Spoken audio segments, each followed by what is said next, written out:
लोकसभा से अपोजिशन के 33 एमपीज के सस्पेंड। हंगामे के सबब स्पीकर ने कार्रवाई की है। अपोजिशन के 33 एमपी सस्पेंड किए गए हैं।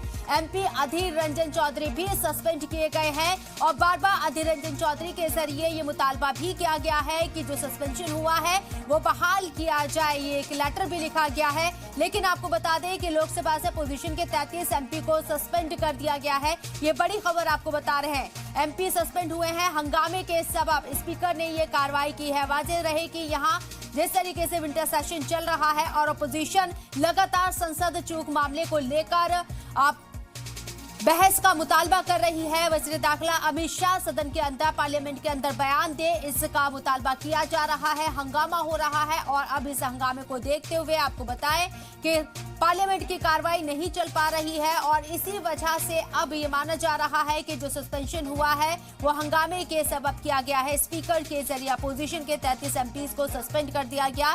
ये एक बड़ी तादाद है। एमपी अधीर रंजन चौधरी भी सस्पेंड किए गए हैं। इससे पहले जब मॉनसून सेशन चल रहा था तब भी अधीर रंजन चौधरी को सस्पेंड किया गया था और अब एक बार फिर से कांग्रेस एमपी अधीर रंजन चौधरी को सस्पेंड कर दिया गया है। सारे नेता सस्पेंड, हाँ मैं भी सस्पेंड हो चुके हैं सुबह से और कई दिनों से। हमारा मांग बड़ा सीधे मांग कि एक तो ये कि हमारे जितने एमपीज को निलंबित किए गए हैं उनको बहाली हो और सदन में आकर हमारे गृह मंत्री एक बयान दे।